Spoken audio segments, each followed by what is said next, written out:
stuff to say some stuff that I would love to All say. right, we are getting back up and going, guys. So sorry for that issue that we had, technical issue, everybody. But we're back with Dinesh and rock and roll, and something with Josh's videos not pulling up. But yeah, everybody, Who welcome back. needs me? You don't need me. It's okay. I see you.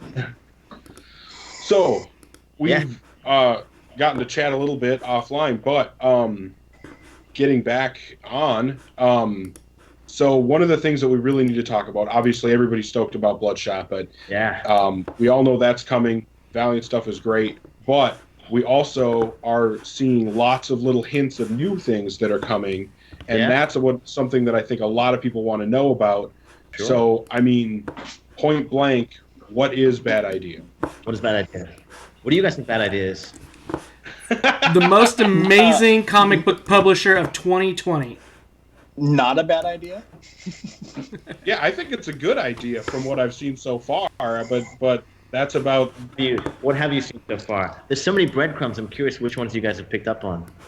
I mean, the biggest thing has been Louis LaRosa sharing a bunch of art. I think that was one thing that started turning some heads, and now we've seen lots of other people posting like cover photos with Bad Idea in them, like and I don't even remember everybody who's done it. Tomas Girello, Venditti, Sorry, Eric. You asked about Heiser, Eric. We'll have to see. Damn. Miko's that. Has he? Yeah. Maybe. Nice. Yeah. And then I think I saw some clues on some images that you posted of other people liking. That, knowing you, I feel like there's some breadcrumbs. Maybe a like from B. Claymore, a like from Rob Venditti. You know, just little bitty clues that are there. And then Matt Kent throwing a script up with Bad Idea hashtag. Yes, Matt did that. He leaked something by mistake, which was very nice of Matt to do. Yeah. So what is it? ENIAC? Is that what that is? Maybe. What kind of a word is ENIAC? Well, people were saying it's like the first computer, or first something computer. I don't know. I don't know anything about it, but it sounds cool. Somebody else pointed out that it's Kane backwards, and who knows if that means anything. What does that mean? Kane backwards. That's something. That is something. There is definitely something that we're all working on, that we've been cooking up for a little while. We've got a ton in the tank, as we like to have before we talk about stuff. It's a little early to talk about it, so we're just having fun and teasing it. Come beginning of next year, I think it'll be a little more forthcoming. But it was very much, there was an impetus to what we were doing with Harbinger Wars too. I mean, it's the same crew. They're super talented, man. There was going to be a very big delineating point for what we were doing at Valiant. It was going to send us in a new direction, kind of the end of the first phase. We were going to try a bunch of new stuff, and we had a bunch of crazy ideas that we hadn't really crystallized yet. And we still really like those ideas. And they're not creative ideas. They're kind of structural ideas, you know? Like, we look at variants, we look at distribution system, we look at the way comic stores work, we look at all this stuff, and it's not like we want to fix it or anything broken. It's just, are there cooler ways that no one's playing around with it to do stuff? And so I'll say this, what we've got planned is either a terrible, terrible bad idea, or something that's really cool and just innovative and just fun, but it's really just going to be a bunch of guys getting together to make the absolute best comics we can. That's our goal. It's not going to be a tremendous amount of comics. It's going to be the absolute best comics. I think you got the right people. If Louis LaRosa's on art and what we're seeing already, they're going to be phenomenal. Could you tell me this? Are they going to be a shared universe, or is it going to be independent books? I can definitely not answer that question. Okay. One of my favorite things about this, because all of us fans, all we can do is speculate at this point. But there's been lots of like stuff that I've kind of found funny. Speculate. We're going to read it all and steal all the good ideas and pretend we have them the whole time. One of my favorites was there were people that thought this was like you're bringing back Defiant, which I thought was great. Defiant's owned by Lorne Michaels. Yeah, with Broadway. Owns both of them. Yeah, and I know there are people who thought this was like digital only, or people that were like, I want to do variants. So like it's one of the things that's really cool about this is that with nothing out there yet, just little bits and pieces, little images here and there, or people who are sharing hashtags, it seems like there's already a fan base that's already been generated for this idea, for whatever this becomes. How does that feel, knowing that like you don't have anything out there yet to sell, but yet there's already people clamoring for it? There's people who are like, we want this. They're Facebook groups and things like that already in place for when this happens. It's wonderful, man. I mean, look, the thing that we're cooking up is really crazy. We love comic stores. Don't get me wrong. It's some of our best friends in comic book stores, and we love that environment. What we're cooking up is really, really crazy. In many ways, I mean, there's so many new publishers now with like AWA and TKO and Scout and Vault, and so many of them are just unashamedly the Valiant model. When we launched in 2012, when what I think helped attract Eric is the opposite of the conventional wisdom. When we launched, we were told by everyone in the industry, put out 10 books the first month, make them $1 each, flood the market, see which one works, lean into that, don't say superhero, don't say shared universe. It was all these things that we were like, this doesn't make sense. And we said, forget the conventional wisdom. We're going to be super loud, shared universe, superhero, 4 books, 1 the first month, best quality we can. And it became so successful. People called us out for buying our own books until the numbers every month clocked in very high. And we set a standard, I think, that a lot of independent publishers are chasing. And look, even with the DMG thing, there was a lot of money involved in that unfortunate situation, and a scenario that I think most other people would have been very happy with and are chasing. And when you have this plethora of people screaming and being noisy, the best way to cut through that is to be very and to run the other direction. And so everyone's trying to do what's next. I think we are doing something that has been done before, but we haven't seen in a long time, and we're doing it in a modern way. And we're just going to make really, really cool books. I think the books that we have cooking up right now, I would put the first, what we're thinking about is the first few books we've got coming out as among the top 2% of what we put out from 2012 to 2018. Among the very best. I think Lewis has done the best work of his career on the book he's working. I think Matt has written not one, but 2 of the best books. 2 books that are better than I think anything he wrote at Valiant. I love Divinity. I love his XO. I think they are on par, if not better than those books. And we've also had a lot of time to work on these books. We've been quiet. It's been 2 years. Yeah. And I was going to ask, with the whole thing that happened, whatever that may be, that there's a little bit more effort, a little bit more, like, we're going to come at this hard, and it is, like, a little bit more motivation for you on it. Yeah. I mean, look, it's not fun when you build something, the team builds something, and it works wildly, and then you're told that it didn't work, or that's the message they try to send out. And you can choose to be defined by hate, and unfortunately, I think some of the older Valiant guys from the original VH1 incarnation fell into that unfortunate cycle where they just get angry, goes taken away, and it is really unfortunate. And I think that the guys that I work with they just want to show them up. That's great motivation. It's not just Lewis and Matt. It's everybody. Warren, for instance, who I think is the best editor in comics, the absolute best editor in comics. I'll put him pound for pound with anybody. I think he has, and it's weird because there's nothing to prove. He's won a bunch of Eisners at Marvel, Harvey's, at Valiant. I think he really wants to go out there and just knock it so far out of the park, and he's doing it. Cool. He's a great writer, and I mean the people that you have. One thing that I know is too, like with Josh Dysart, he's somebody who has. He helped launch Valiant when you were doing that, and he also helped launch the first wave of TKO's books, which we were fortunate enough to get to talk to him about. So I think it's really cool to see him on board with launching something new again, and yeah, that whole crew. I don't even know. And I'm sure you got a little more surprises you can't tell us too, right? That what else is going to shock us?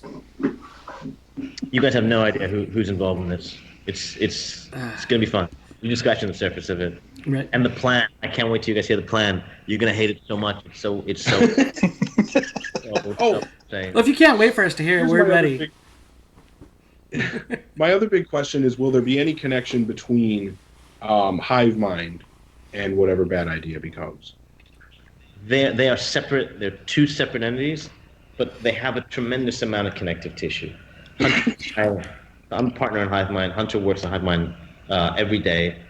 Hunter's involved in Bad Idea. But beyond that, I mean, Jeff Lemire, we're doing Gideon Falls with Jeff. Talking about doing a couple of things with Jeff. Or the other guys that have been posting Bad Idea things that we're doing Hive Mind things that we haven't talked about yet. Warren, despite not being involved in Hive Mind, of course, he's a consigliere to Hunter and I. We talk to him all the time. You know, he's had tremendous amount of input. Warren has so much input on the Bloodshot movie. I mean, he's an unsung hero there. He's been so helpful, and Hunter, the two of them have been unsung heroes there. It'll be impossible for there not to be connections. That's awesome. It'll just be added. So we have a huge fan question that we're hoping that you can answer because of your connections to Hive Mind and working on Final Fantasy there. Are there going to be, what are these? Chocobos and Chocobos? I've gotten in so much trouble for talking about chocobos and this show. I have people from Japan on me hard. Stop telling people they're chocobos in this show. So I cannot tell you there are in fact chocobos. Awesome. Oh. Yep. But I think all of us are pumped up for you guys to get in comic books because, you know, that's where, you know, many of us either returned to our love, started our love, was with what your team did there. And I say that as a team, like Adam doing what he did in the sales side to get things going with Valiant, to Warren and, you know, and then just adding Josh Johns, seeing him, hopefully get him back in. I would love to see him again. Just love the crew. We went miscommunication. Oh. Not comics, T-shirts. We're making T-shirts. Oh. Comics on them. And they go away. Yep. No? But let's get into some of the movie talk here. And, you know, our star Vin Diesel. And I know you were excited to get a big star like him in there. Tell us a little bit about working with Vin. He's great, man. We didn't necessarily go for a star. We wanted someone that could embody the kind of emotional drive of the character. Bloodshot has a very specific swagger. And Vin has that. He's that guy in his movies. It's a very emotional story. I mean, Eric Heiser wrote this script. Keep that in mind. You've read his work in Secret Weapons, Arrival, etc. He's a very emotional writer.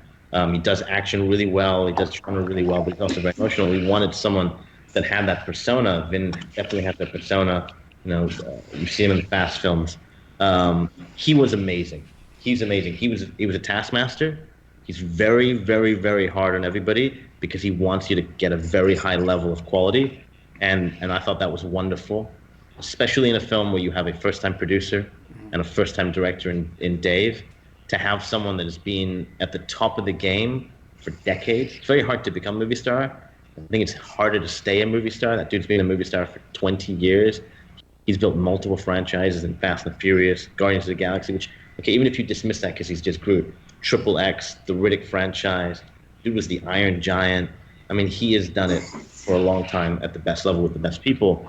And he really stepped up and basically was a mentor, man, especially to me. I mean, he spent so much time, he was so gracious at the time, talking me through movie making, the business, all that stuff. It's why he's a producer. He's now there's 4 main producers on the show, and he's one of them. It's because he did the work. It was amazing. He's great. He's very smart also. And I think he might have like photographic memory because anything you say to him, he recalls. I remember having a conversation with him. I had like a 45-minute conversation where I was just me talking, explaining Valiant stuff to him. And I'd mentioned a name offhand. I can't remember what name it was, some character name. And then 6 months later, we were talking and he's like, yeah. Like that character, Alexander Solomon. Got it. And I was like, how do you know who that is? He goes, yeah, you told me about it. I may have mentioned him offhand. 45-minute conversation. How do you remember that stuff? Remembers everything. Super smart guy. Do you think making a movie like this, where only comic book people know about the character pretty much, do you think it's a hard balance between making a movie faithful to comic fans while also trying to draw in like the regular moviegoer? that's why I pushed for Bloodshot to be the first one. I was in a very unique position because I ran the company. I was able to steer, to some extent, so many other forces, steer project in a direction. And Bloodshot, I was hoping would be the first one because it's so easily translatable to an existing film structure in terms of storytelling genre, which is a genre that we haven't seen in a long time, but does traditionally, when it's done at a quality level, do very well at the box office, and that is kind of sci-fi mindfuck action film. Things like the original Total Recall or Terminator or RoboCop. And Bloodshot certainly fits in that mold, and I think that even if you don't know Bloodshot, you can go and just enjoy it for that kind of a story because it is novel. On the other hand, if you know Bloodshot, there's layers beneath it of future storytelling. The movie really, because it was broken in terms of story before we even launched publishing, really takes place right before the 2012 Bloodshot, to the point where it doesn't quite overlap in a seamless way right now, but to the point in which you could almost watch the movie and then kind of read the book, and there's a little bit of fudging, but the trajectory post the movie is really 2012 Bloodshot in a lot of ways. If we're lucky enough to get a sequel, I don't know that we'd go that way, but that's how it was broken initially with Jeff Watson. And since you're talking about that, what was with the Paramount, with Harbinger kind of moving to Paramount? Is there that you could talk about? I can talk about it, sure. It was not something I would have done. It's in a world where Marvel is doing everything they can, including buying other studios to bring their universe back together, it seems like you're running in the opposite direction of what's working. I think that it was Valiant wanting to own a piece without elements that don't really value them, which is unfortunate because I think you have the needle in a haystack. You have a $100 million movie with a major studio and a major star that's testing really well. The trailer did bonkers numbers, and you have a platform now to launch an entire universe because you have a catalog of characters like no one that isn't captive. Really, it's just Marvel and DC. And that's to be in that position is, I can't think of anyone else that's ever been in that position other than Marvel before they formed Marvel Studios. And then to not take advantage of it, I don't understand it myself. That's what they're doing, and in doing that, they undid a lot of the foundational work that had been done. There was a plan. We were going to shoot a coda for the movie for Bloodshot, that in Harada, and we'd been talking to Ken Watanabe, and Ben was super excited, and we had Wolf Harada, we had a whole sequence written, and we were starting to visualize it, and Vin loved it the most, and that's gone now. We had little teases to hardcore, and nobody loves hardcore more than Dave Wilson. That guy, a killer. When you see this movie, you're going to just be so upset. He would have made a killer hardcore movie. And if we'd got to a sequel, I bet you that would have been the sequel. That's where I would have asked to push it, certainly. But also, Eric wrote a hang-up Harbinger script. Harbinger's a hard... Bloodshot's easier because it's a film genre. Harbinger's very tough because you've got X-Men sitting right there, and they've mined almost every direction you can go. And Eric, I mean, he did so much work on Harbinger and cracked an incredible direction, an incredible script that now will be lost to the ether. And we had a Fate script that was really, really good too, from a writer named Maria Melnick, who wrote the Escape Room movie. And she's got an upcoming show at Amazon that was awesome also. All gone. It's unfortunate. But I'm sure, look, Paramount are smart guys and girls. I'm sure they'll cook something up that's cool. If it'll work. Hopefully, yeah. That's a bummer and a half to hear that, but and knowing what was there, so, and then they kind of moved from there. But and then you shared an image here, guys, and this is an exclusive image here for the show, and it's you showing an image to Vin and the costume design here, which is awesome. So I mean, having that comic book, and I remember hearing an interview with Dave said you were the man that was telling Dave where all the bodies were hidden to remind him of it. And I just love that wanting to keep the comic book core and have that there. So tell us a little bit about making that happen with, keeping kind of true to the comics, but yet still being the movie that it is. Sorry, you cut out there. What was the question? Oh, just tell us about trying to keep it true to the comic, but yet still making the movie. And then you did mention a little bit about how Vin just loves the comics and loves Bloodshot. Yeah, it was, look, honestly, I was involved in building half of the books that come out, and I know the other half because I just love them so much, and it's my job to know them. And so one of the roles that I played was to just speak up if ever I felt like we were closing a door on something that could be cool that we were doing, or there was an opportunity to do something that anytime we have an opportunity to do something that's been done in the comics, if we're doing something similar, it's just why not do it? It's foolish not to. But I wasn't the only one. That picture is of Vin had asked me to come by his. He has a little compound. He asked me to come by his compound, and that's Roxy, his hair and makeup person. And I brought Bjorn, who is our VFX supervisor. And Vin had said, "There's a sequence we're going to do today. It was a fight sequence. So the sequence we're going to do. I'm trying to figure out with Roxy what the makeup looks like for my injuries. You guys gave me this, and is there something cool from the comics?" I was like, you know what? That's a great idea. I hadn't thought about that. And we pulled up a couple images, and I showed him one. I don't know if you can tell. It's the Miko Soyan Bloodshot metal cover, and we mimicked the scarring from there. And it was just a little Easter egg that he built. And so there's a sequence in the movie where, if you're paying attention, you'll notice that it's the same pattern of scarring. It's just fun little stuff like that. It's littered with stuff like that. Littered. And Right. that was everybody. And it became like a fun thing to do. And then in the trailer, there was a lot with the which covers were there? The Miko's cover with the red background, and then the Rai Zero with the circle in the chest coming in on the table. Oh, that was. I mean, there was. I've been so lucky, guys. It's been a true to be able to do this, and then be so proud of the final product. Look, if the movie comes out and fails, and everyone hates it, I don't care. I love it. I really feel that way. Terrible. But I've been very blessed because there were so many moments, there were so many great days that you're just like, this is worth it all. Coming into that set, you see it designed, you see it little models, you see it coming up in plywood, you see it being painted, set designed, all that. But the day you come in and it's lit and the cameras are there and the smoke and the actor's about to walk in and suddenly you're transported, it's just like, holy shit, this is 1992. It's that David Lapham splash page and you're standing right there. And it's just like, why are so many? How did you swindle so many people into spending so much money into doing this? Well, good job. Thanks. Yeah, we thank you as fans. Absolutely. It's me. Hunter came to set. I've been telling him for months. I was like, oh my god, you're not gonna believe it, dude. They were like, we'd have calls like this, and I'd be like, there were like 100 people in this office, and there's Lewis's art, and Miko's art, and Kevin's art, Van Hook's art. Baron Smith art all over the place, and there's 100 people working on Bloodshot right now. And he's like, oh, that's cool, yeah, it's a movie, Dinesh.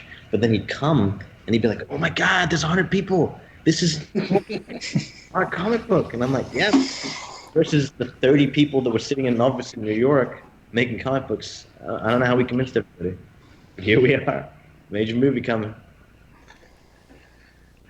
Right. And I think one thing that's cool, again, going back to Dave Wilson, how he's talking about how he wants science to work with it and how he's trying to make it kind of like make a little more sense that it's not for comics, but it's also for a movie. And so I like that there was some liberties taken there. And I hopefully produce when it comes out in February, I'm saying the same thing. But knowing what Dave did with like, what is it, Love and Robots? Phenomenal. That first episode he did. Yeah, Love, Death, and Robots. So that's kind of cool. And Dave is incredibly. He is a superstar in the making. You guys have to check out his Titanfall 2 commercial and his Star Wars short film. This animated thing he did for Knights of the Republic. It is incredible filmmaking. He's a big deal right now. We're very lucky to have him. And then it looked like you guys recently, last week, you had some music stuff to take care of, and then Dave posted a lot about the score that was happening. So at the Eastwood Scoring, that's awesome. Yeah, on Warner, we were very lucky. We got to go to Warner Brothers. They have one of the best scoring stages. It's where all the big movies are scored. And that was another one of those days where I think Dave cried a little bit. Where you're making a movie and you get this full orchestra. It's a full orchestra. There's a major composer. Composed Transformers. That's a great score on Transformers. He's composing our movie, and you're sitting there being like, how did so many people can get convinced to do this? One question that I had was like, we had talked about how the trailer doesn't show everything. How close can we expect to see Vin looking like? JDF was exactly Bloodshot from the page to the screen. Yeah. How close can we expect this movie to get to that? Listen, the same people that concocted Ninjak Versus concocted this movie, man. I mean, I was a producer in Ninjak Versus. I was sitting there as Jason was getting painted up, being like, that shade doesn't look right. Let's do this, let's do that. It's the same thing. Of course, poster behind you, Vin's gonna look just like that, dude. Just like that, except for the hair. Which we all know is a really big deal. Right. I think that we can all on this in this group, I think we can all agree that the amount of hair you have is extremely important, and you're only cool if you have a lot of hair, right? On your face. Come on. That's why Eric is the least liked person on this podcast. Is all that hair. The moment we have not, the trailer gives you a sense of the fact that this is not a generic action movie, that there is a plan here and that there are twists. It does not give you the big twists. It does not give you the big Vin moments. I'm sure some of those the marketing team will put out between now and the movie. My favorite moment right now, when the trailer came out, we did so well. We did so incredibly well. Studio sat us down on Tuesday morning and they said, guys, this is crazy. We have no idea the trailer was going to do this well. Here's a pot of money. They've been so generous. They've been so supportive. Here's a pot of money. Come up with something cool, like the face explosion that did so well in the trailer, or one more cool moment like that. And Dave really came up with this amazing moment. We've been talking about him being white and looking bloodshot, and can we lean into that more? Because it is a moment in the movie and storytelling-wise. And so we concocted a whole sequence that really amps that up, crystallizes it, and takes it into the big superhero level. There's a moment that, despite not being a Marvel movie and not having the resources, there's one moment there where we go toe-to-toe with Marvel. I cannot wait. It seems like with like a movie like this, everybody was like, not everybody, but there are people out on the internet who are like, it has to be R-rated. At any point, was that even part of the plan? And do you even think it matters with the way that with making the movie? Do you think anyone's even going to notice that's not R-rated? No one's going to. Look at the trailer, man. We blow his face off. Right? What do you want? What more do you want? No, we're fine. I'm not going to talk about specifics on why we don't need an R, because I don't want the MPAA to hear it and then be like, wait a minute. We missed that? Can I get away with that? On that? I'm sure they're listening. Yeah, they watch our show all the time. I'll talk about it. I'll come back on after the movie's out and we have our rating secured, and I'll tell you exactly how we did it. Awesome. But no, there's nothing. If you said to me today, in fact, actually, the other thing that the studio said after the trailer was, they said, here's a pot of money, come up with some cool thing, and they said, if you want an R, you got an R. And we had to say, no, we don't want an R. We're good. We have everything we need. We didn't cut a single thing. There's nothing that had to get cut. No idea on the page, nothing we shot. If we made an R-rated version of the movie and put it on Blu-ray, it'd be the same movie. There's nothing.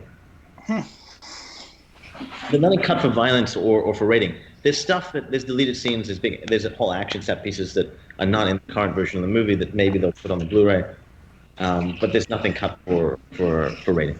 So in the chat, we're asking a question: where is the Dinesh cameo there? And then I guess I'll go off of that. Is there a Leitner cameo or a Van Hook cameo as well? There's no physical, like, you won't see them, but they are a bunch of the guys, not just Kevin. And look, we haven't locked the cut yet, so I don't want to jinx it. But I know that Leighton, the way that we how to put this without ruining it, the way that we invoke Bob and Kevin, that won't get cut. That's too integral to the story. A bunch of the guys, Jeff Lemire, Matt Kint, Louis DeRosa, Warren Simon, Don Perlin, Jim Shooter, David Lapham, a bunch of those guys. There's something that the art department built. I gave them a bunch of names. I said, look, if we're going to do this, there's an opportunity. We can see it a little bit, and it'll just be an awesome cameo. So it's 50-50 that's going to stay in the movie because for timing, we're trying to move quicker to get to a certain set piece. I'll post it online if it gets cut, but that's in there. We tried to be really cool about that stuff. There's no Dinesh cameo. There's none. There will be none. Ooh. Oh, we're all sad. We need one. We need that. You could have had a moment where you were killed by Bloodshot, though. There is an Indian character in the movie that Vin kept saying to me, Dinesh, we got to beef up this guy. I love this character. We got to beef him up. And at one point he was like, to me, he's really you. If I'm Bloodshot, you are this character. He was trying to get me to like figure out how to come up with more cool shit like that. Awesome. So that's my surrogate. Darth is the actor that plays him. His name's Eric, the character. When you watch it, you'll realize why that's funny, because he's basically the nerdy guy at a computer that's like. That's great. That's awesome. And then the rest of the crew on this. I mean, Toby Kebbell, Sam Hugan, Guy Pearce. Like, it's phenomenal, the amount Asa. of people here. Asa, yeah. And we have an amazing cast. We lucked out, man. Sam Heughan, he's a massive star. He leads his own television show in like season 5 or 6 now. Asa in Baby Driver was a fucking revelation. Lamorne is hilarious in this movie. That dude is in a bunch of movies coming out. He's going to have a really, really big career. We got really, really lucky, man. It's the cast turned up and did a great job. On subject, off subject, Sam Hugan's now in rumors for 007. I think he'd make a great Bond. I do too. So that could only help us more. He's a very handsome man who loves to take his shirt off. Every time I was in this trailer, he wanted to talk, and he just like started taking his clothes off. I'm like, "What are you doing, man?" I believe you. Oh man, it's a blast. He's got a whiskey coming out that sounds wonderful. I haven't tried it yet. That sounds wonderful. So if you guys are whiskey guys, I would look out for that. He's been brewing a whiskey. Ooh. Big whiskey fan. Right, because he's Scottish, right? So it's like a something with an S. I don't want to butcher it, so I won't try and pronounce it. Samsonite, Like sap. Slappy, Something like that. Man, I'm honestly, this has been such a surreal experience, Dinesh. I just wanted to say thank you. I don't know. I don't know how much of your time we can take up, but I'm here as long as you guys want to chat. And we saw in South Africa that there was a bunch of Nerd Boss hats. So I think they all loved you. I brought one. I don't know. I packed it. I brought one, and I was wearing it, and I kept asking. I gave someone the hat, and it pissed off a bunch of people. Because like 14 people asked me for a Nerd Boss hat, and I was like, I only have this one. And then someone asked me, I was like, you know what? Whatever, just have it. And they were like, why this guy? And I literally had to call back to LA, and I'm like, you got to send me all the Nerd Boss hats. I had like 3 at home, and I gave those away, and it only pissed people off more because now I'm playing favorites. I literally bought 150 Nerd Boss hats. Oh wow! To Cape Town, and I still didn't have enough. I could have used probably 170. How did you get set up on that originally? Because I remember seeing you at Emerald City. You wore the hat. I remember there being a booth for Nerd Boss. How did you get into that? Nerd Boss is there's an artist, comic book artist, agent representing artists, and he came to the office. I wasn't the Valiant office. I wasn't there that day. I think I had a meeting. He came to the office, and Fred and Warren and Hunter met with him, and he has this merch thing: Nerd Boss T-shirts, Nerd Boss hats, Nerd Boss buttons, that little package. And I came back to the office and I asked how it was, and they said, yeah, it's good. We should talk to him. And Warren was like, there's a couple artists maybe we'll use. And then Hunter comes into the office that Fred and I share, and he goes, hey, he used to call me, hey, boy CEO. Right? Big, like CEO from 29. He's like, hey, boy, even though Hunter's younger than me, hey, boy CEO, I got you something. I'm like, what? What'd you get me? He goes, here, Nerd Boss. That's you. And to piss him off, I wore it every day. Like constant F you to Hunter. It's awesome. Oh, that's great. Oh, that's amazing. You are the Nerd Boss now. Yeah. You've People become the still- Nerd Boss. Yeah, people still refer to you that as Nerd Boss. That's I just love who it. you are. It's amazing. It's very endearing. I love it. Well, It's fascinating. I was at San Diego Comic Con, and it's so a thing that some people know about me that I spent all of San Diego Comic Con not wearing the Nerd Boss hat, having meetings at the pool bar, and I would have meetings, and people in the industry would say, "Oh, Dinesh," they'd come up, they'd talk to me, but no fans. And then San Diego Comic Con ends, and I take my wife to San Diego Zoo, and it's a hot day, and so I put the Nerd Boss hat on, and 4 times at the zoo the day after, some guy walks by, you Dinesh? And I'm like, yeah. The hat. The hat. Oh man.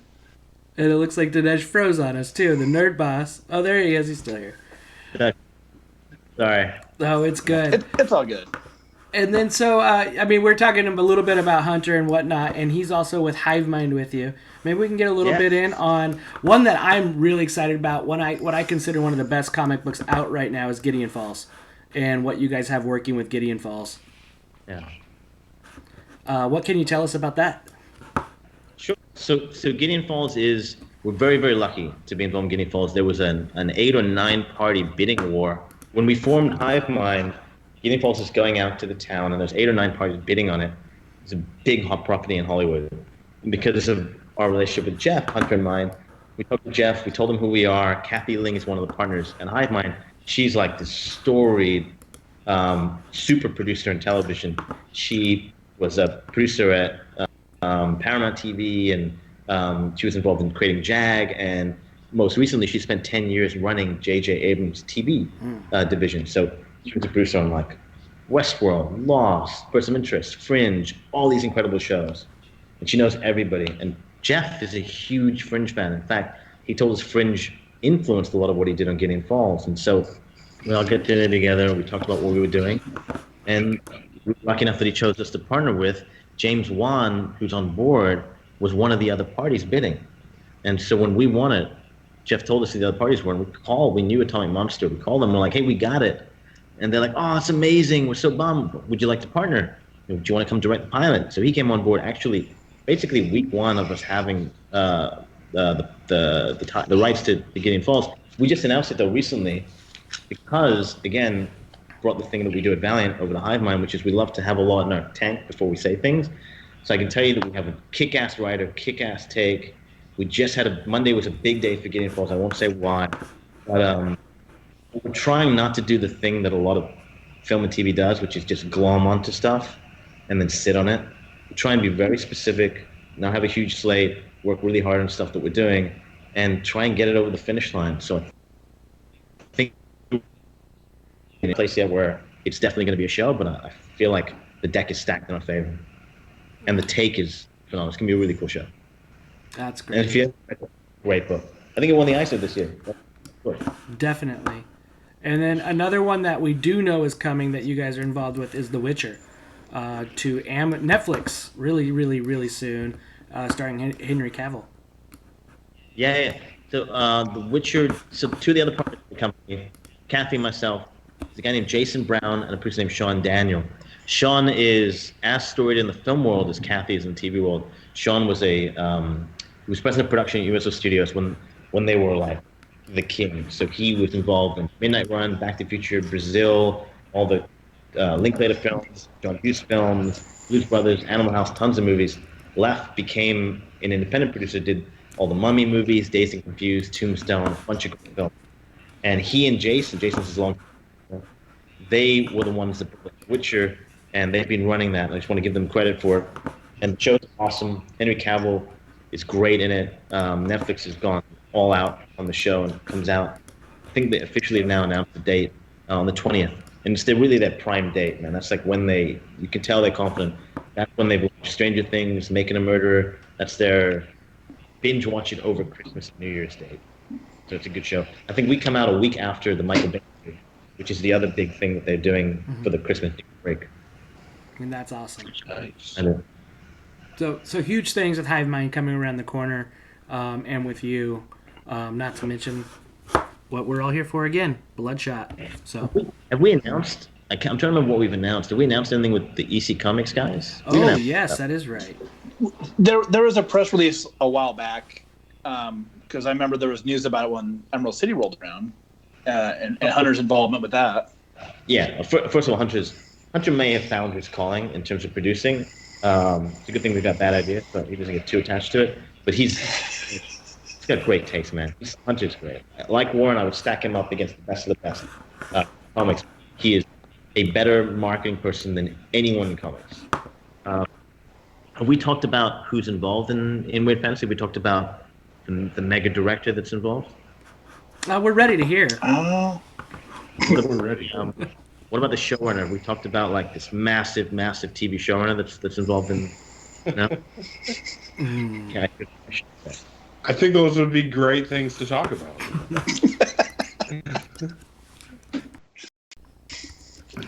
They will. Hunter will tell me when it's time. Oh, That one. so are you saying that might are be you one. saying Hunter's the real nerd boss now? Oh. Hunter might be the real nerd boss. Hunter's a beast, man. Oh no. He- No, nobody could take that title. There's so much stuff we're doing in Hive Mind that we haven't announced yet, and a lot of it is Hunter just going out there and like bringing back whales, man. It's pretty awesome to see him really step up like this. Right. And there's supposed to be the biopic, right? Of A class that is, because it's such a big story. You know, the story of William Gaines is really in many ways the story of comics, because his father, Max Gaines, created the first comic book, the for sale comic book. He brokered the deal to sell Superman to what became DC Comics.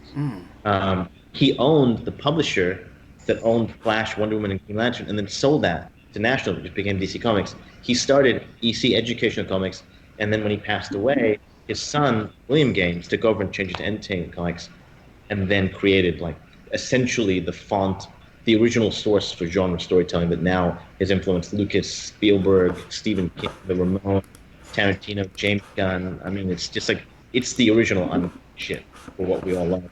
And so we build this class, it's like an hour long, and we bring in big directors, writers to take the class, and they just watch, and then we can start talking about where's the window of the story we want to tell. It's just awesome, man. It's fun. And that's Hunter working real hard building that class, along with from Hive Mind, Drew from who works freelance for us.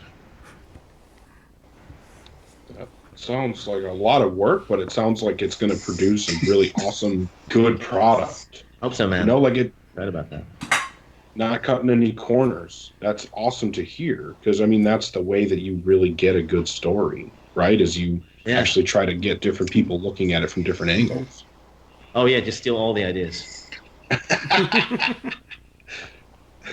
Hey, going back to Bloodshot for just one moment. Your involvement with Bloodshot, has it always been Heiser's story? It was Jeff Wadlow initially that came on board, and then we had Adam Kozad and Jason, what's his name, came in and did a draft, and then Eric came in and basically built it. So you look, it's Eric's story really, but I do want to name check the other guys, but Eric is the one that cracked it, man. Eric's the one that really built it. And then when Dave came in, Dave had two really ideas for what we were doing that just, it wasn't like clicking in the right elevated way, and he just came in and was like, if you tweak this and this, and it just like shot like a rocket and became what it's going to be, and hopefully you guys like it. But yeah, man, Eric is very lucky to have him. Yeah, the reason I asked is because we had a conversation based upon the panel that you were at Animal City, and I want to say that you mentioned something about how sometimes an original idea can get so changed by people who aren't really in the know of what the book is. And I want to say that you had made a comment about like Archer and Armstrong, but it was a totally different concept, so alien to what the book is. Yeah. Or maybe like, so I was just curious, like doing Bloodshot and being involved in it, did you have any of those moments where someone's like, but what if we did this instead, and it was something super duper far away from like what the character even is? Oh yeah. Jason, what's his name? He wrote a whole draft. It's the previous regime at Sony. They're not there anymore, so I don't feel bad saying things they did that were stupid. And look, everybody has moments. There's moments where I have stupid notes too. Everybody is. We're all human. You're not going to get it right all the time. Someone came in and wanted to change the way Bloodshot was working, and I don't remember the details of it, but it was so drastically different. We had this direction, and then they made us veer, and then luckily the regime changed and we got to come back. But we veered into this place where all I remember is there was a compound. I don't remember what it was. There was a compound that he had to break into, and I think there was a drug dealer in the compound, and he had to like burrow under the ground like a mole. Came up and fought a bunch of pigeons. I don't know why he fought pigeons. And then he became invisible. And it's like, if he's invisible, why can't he just do that the whole time? And then he got the compound and killed the drug dealer. I'm like, what kind of drug dealer? None of it made sense. It's utter nonsense. I think that didn't last very long. Everyone got the draft and was like, "This is nonsense." But sometimes to do that, the studio has to. A lot of times, what happens is you do all this work. It's not as simple as you do all this work. It's perfect. Here you go, and they read it and they realize it's perfect. You need a good writer and you need a good reader. You need two parts, and often the reader needs to come in, get their head under the hood, and make the same mistakes and go on the same journey. And your goal is to try and have that happen quickly. And where you can, explain why you're going to bump into things that you bumped into in the past. And that was the case of Sony making some of the early mistakes and then realizing, oh, we understand now why you did what you did. Let's go back to what you did. It's part of the process. But even before Jeff came on board, I remember there was a pitch where someone was like, okay, there's a scientist and he loves to work out, so he's ripped. That's why he looks like Bloodshot. And he invents the nanites. And then it was basically Darkman, and his wife something, and these gangsters came to kill him, and he injects himself, and then he's Bloodshot. And you're like, this is garbage. This is, what are you doing? Nothing. Why are we doing this? So we didn't go with him. Oh man. But it happened. And then Heiser, and then his love for comics was great too. His Secret Weapons run. So I think we're all happy, and I think that was very smart for the movie, for the fans to have Eric write a book, so we could see how much he actually got comic books. So I know that we all loved that. I'm so bummed we're never gonna get Secret Weapons 2, man. He had the Secret Weapons. It was a 2-part story. It was hero, the Secret Weapons. They're all heroes, and we were gonna see the villains. He had 4 more characters. They were all villains. 2 parts. And then it was, I'm going to spoil it now. And then it was going to tie in to War Mother, and I'm forgetting. It's not that it was easy leaving Valiant. So apologies, I'm forgetting some of the names because I've had to, as therapy, kind of eject it. The character who, and we changed his name once. The character who turns to stone. Avi. Avi. That's right. His name's Avi.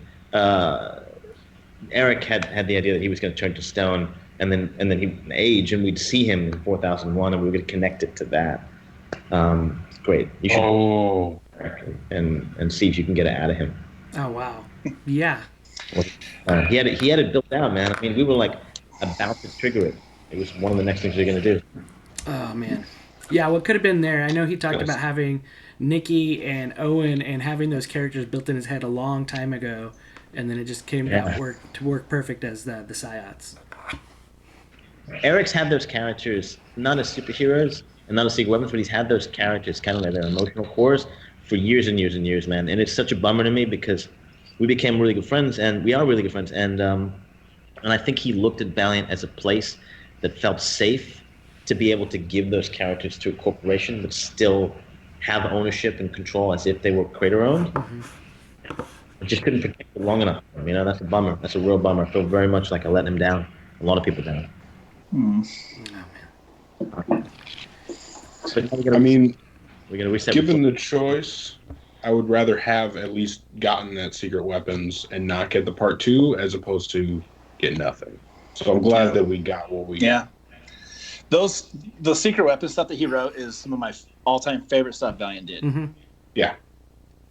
See, what's weird about that, Eric, is it's the closest to VH1, man. You got to go read those original books.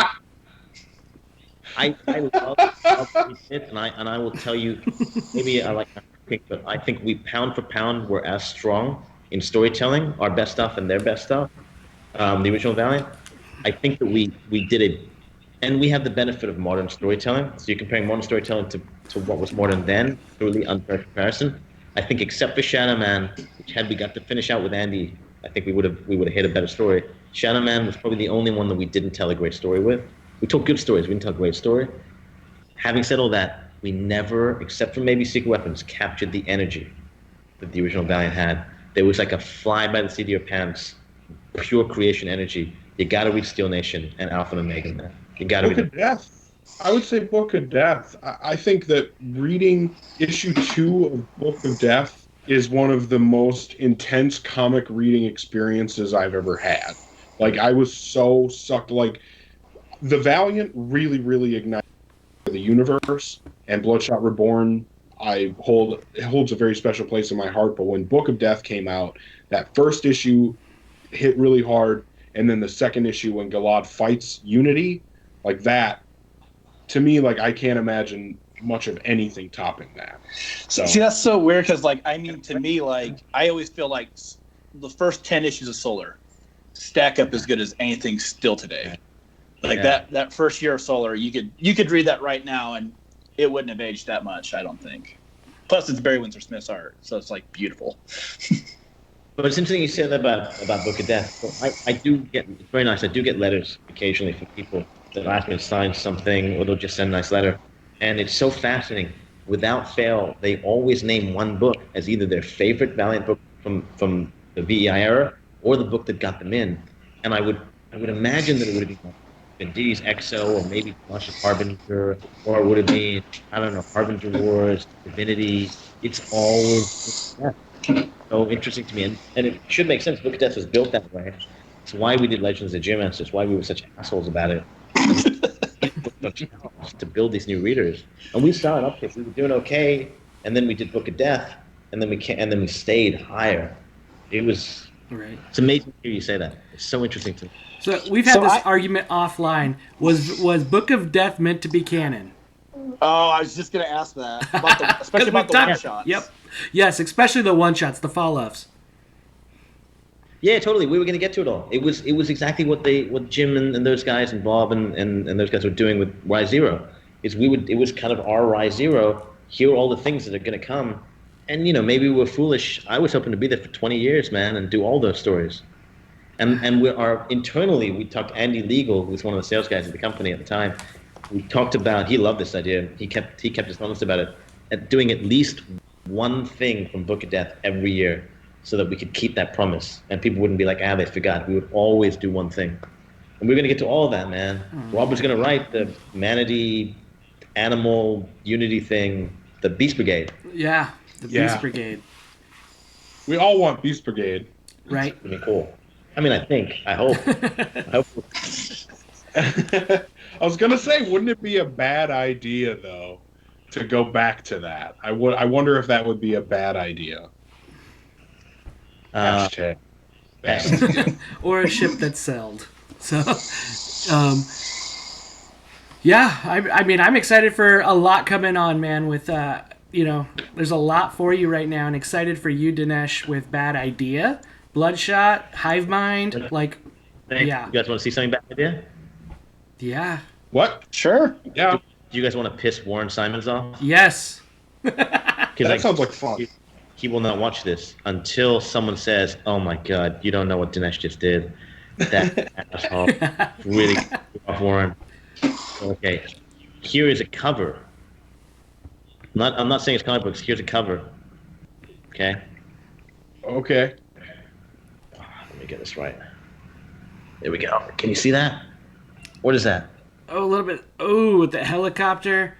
Yes. Yeah, I didn't say the whole cover. You got a helicopter. Move your finger. Right. Move your finger. Yes, I think most of us are excited for that and what's to come in with that. So, Bad Idea's getting the excitement. I want to know more about that helicopter. What's its name? Where's it from? Who's flying it? It's not a car. It's Very not a car. Very, very high up. That book's gonna be awesome. That is a big summer blockbuster story in only the way comics can. You couldn't make that as a movie. And that's actually part of what I think is gonna be fun about it is we're not at Valiant. The mandate was modernize these characters, rebuild the ones like Dr. Mirage, Time Walker, that never quite worked, or didn't quite work 100%, and then find a way to make them adaptable. What I'm excited about with that idea is all those shackles are off. Not really shackles, it's just all those constraints that we spent 10 years working under are off. We don't have to worry about the direct market. We don't have to worry about adapting. We can just be crazy in a way that the original Valiant maybe was a little crazy. But you wouldn't know, Eric.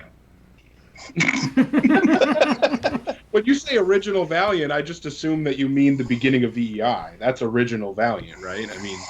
Yeah, because you're like one of the hipster Valiant fans. You're not one of the... Just grow the man bun. Wait, no.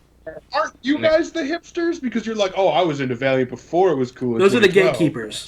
No, because you know what? Like when I got into Valiant, it was really cool. Like it was all over Wizard, and I was like, and I just read Marvel until Bloodshot 1 came out.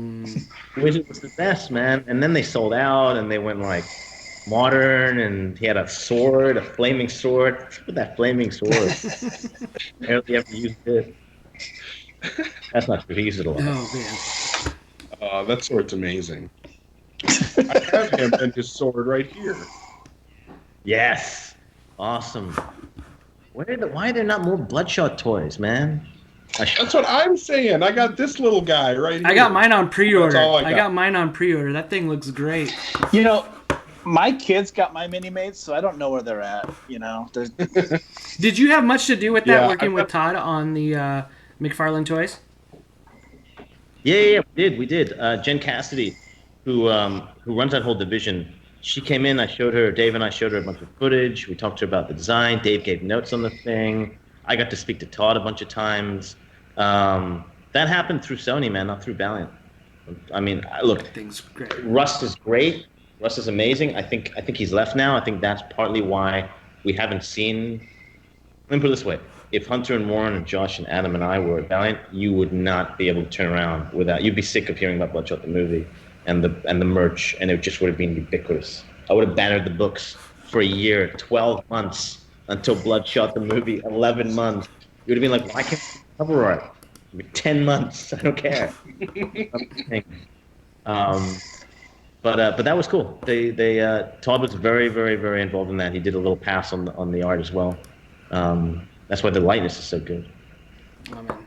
That's going to be awesome. And that gives us a lot of what he's going to look like later on in the movie, correct? Maybe. That's hair. But without hair. I mean, I could get a Sharpie on it when I get it. Yeah, I just colored it in a little bit. You know, you're good. So we did I'll tell you this. We did a preview screening on Monday. I told you guys that. We did a preview screening. The numbers were phenomenal. Everyone's very happy. The studio was excited.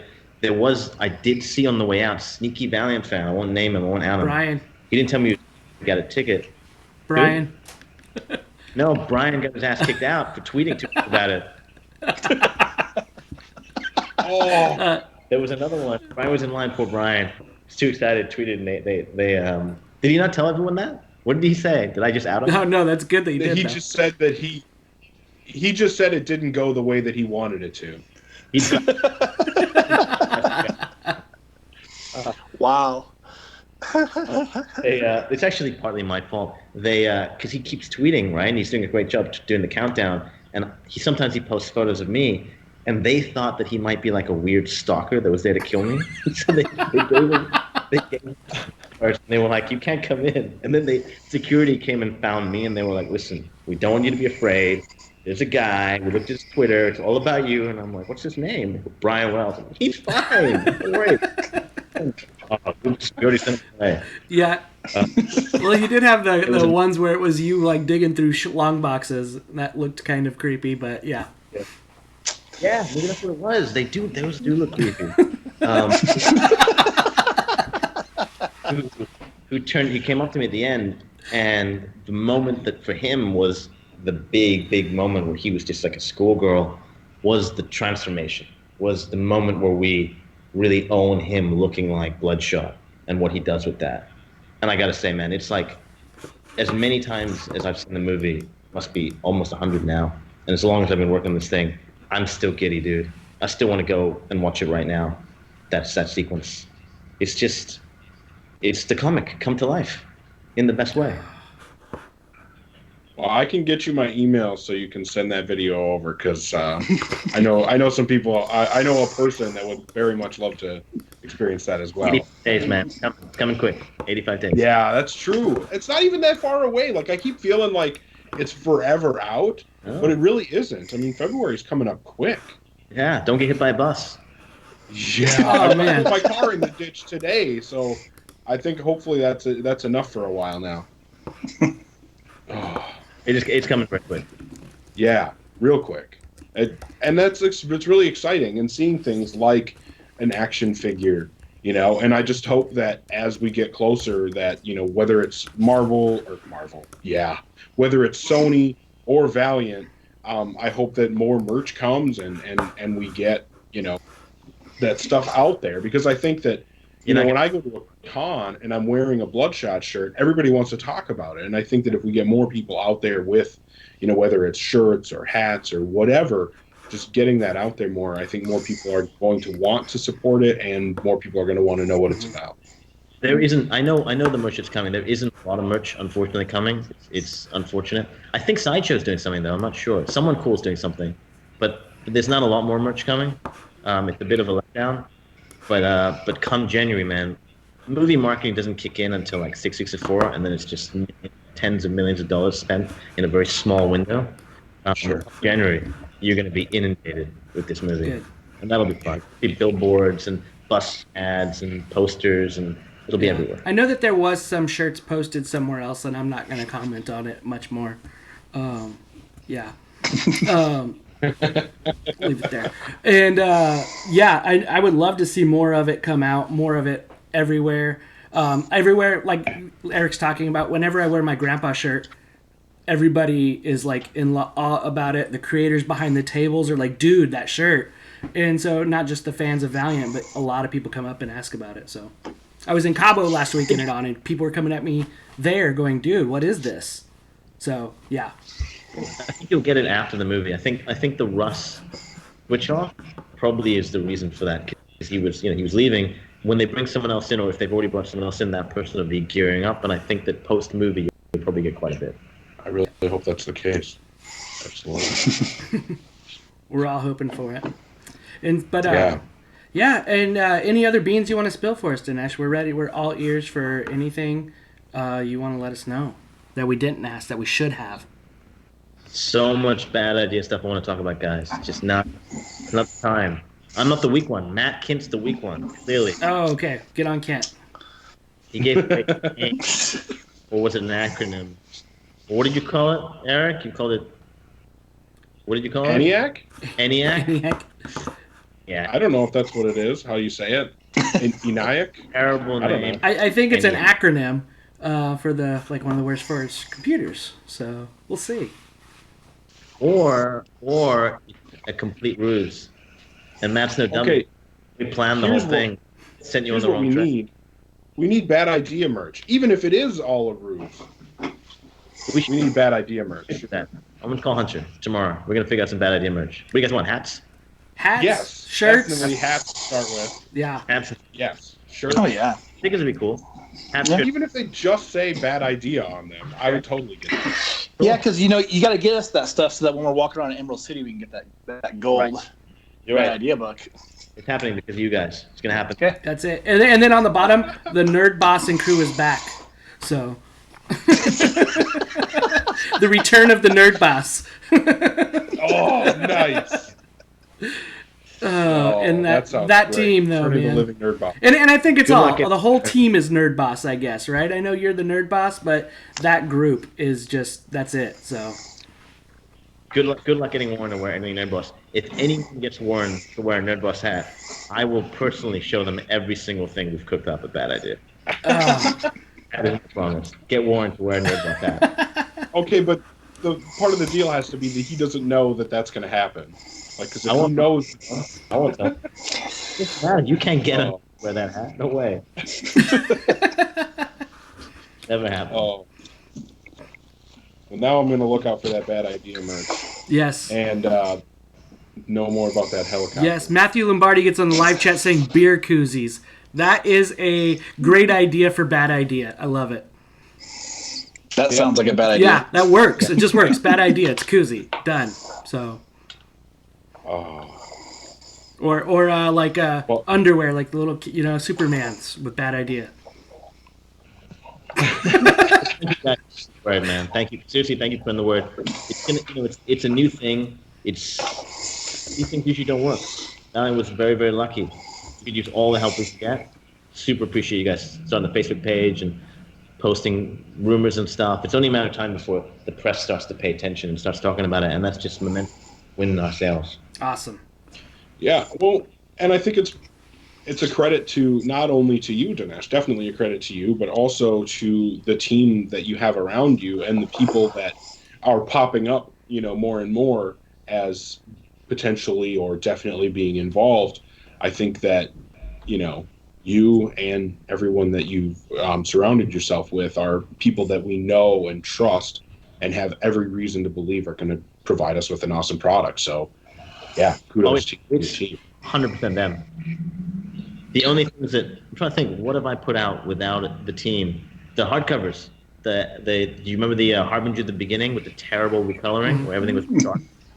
And then we did Exo Birth with that cover that Sean Chen drew really well, but was horribly composed because I composed it for him. I'm like, what was I doing? That's a terrible idea.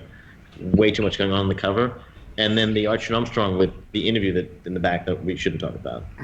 Poor decision. So, advices, Eric. I appreciate it. Some of my advices, they're not hashtag bad ideas. They're just bad ideas. That's it. Oh, man. But we want to. The live chat's been blowing up with a lot of people on there. Capno Arachno Spider wants to say thanks, Dinesh, for everything you gave him. He loved the things you did. Thanks. Outright Geekery's here. Scott Bloom, Sean Hayes. Yeah, tons of people have been online in here. So I think Brian Wells was on earlier. I don't know if he's still on. Scott Bloom, Anthony Fogg, Crispy Bacon. Lovely people. Crispy Bacon? Crispy Bacon. Yeah, Crispy Bacon hangs out with us quite a bit. It's awesome. Yeah. Crispy Bacon. Yeah. Crispy Bacon. Yeah. Middle name P. But, yeah, I know I've said this a few times, but thank you, Dinesh, for taking the time out of your day. And obviously you are a busy guy, which is why we had to reschedule. But I'm so glad that we were able to make this happen and cannot thank you enough for joining us and letting us ask you ridiculous questions. My pleasure, man. Yep.